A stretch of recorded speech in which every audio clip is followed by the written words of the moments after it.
Hello les amis, j'espère que vous me voyez bien, j'espère que vous m'entendez bien et surtout j'espère que vous allez bien. Aujourd'hui on va parler jeûne intermittent. Tu le sais, j'en parle souvent du jeûne intermittent. Mais au fond c'est quoi le jeûne intermittent? Eh bien en fait c'est très simple. C'est pas simpliste mais c'est très simple. C'est une fenêtre pendant laquelle tu ne manges pas pendant un certain nombre d'heures, 12 heures, 16 heures, 20 heures. On parle du jeûne 12-12 ou du jeûne 16-8 ou du jeûne 20 heures, 4 heures. Et c'est une fenêtre pendant laquelle tu romps le jeûne d'une certaine façon bien précise et tu manges.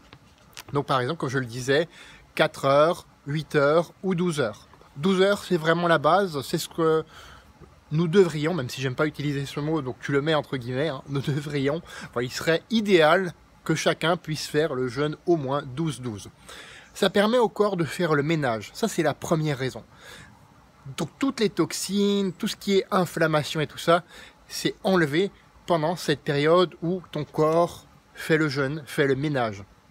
Donc ça rehausse aussi le niveau d'énergie, tu te sens plus léger, tu es capable de mieux réfléchir, tu es capable de mieux performer, que ce soit dans ton travail, dans ton activité sportive. Bien entendu, il te faut aussi pendant la période de jeûne penser à bien boire de l'eau. Éventuellement, tu bois un peu plus d'eau.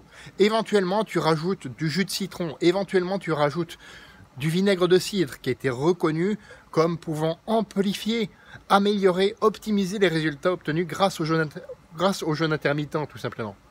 Donc ça, pendant ta fenêtre de jeûne. Et ça te permet aussi, donc 30 minutes avant de manger du solide, si tu prends par exemple ce qu'on appelle du bouillon d'os, tout simplement, ou alors du vinaigre de cidre associé à des électrolytes, pardon, je cherche mes mots, des électrolytes qui te permettent à ce moment-là d'ajouter des minéraux que ton corps a enlevés en quantité pendant le jeûne intermittent. Donc tout ça, tu peux ajouter aussi du collagène, hein, puisque dans le bouillon d'os il y a également du collagène. Tout ça, ça te permet vraiment d'optimiser les résultats de ton jeûne intermittent. Toujours le rompre d'ailleurs en premier avec des protéines. Ça c'est très important, tu le sais, j'en parle souvent. Fais de ta vie une aventure mémorable qui te ressemble. Partage avec moi en commentaire tes impressions par rapport à ton jeûne intermittent, ta façon de faire et surtout, prends soin de toi. On se retrouve demain pour une autre vidéo. À bientôt.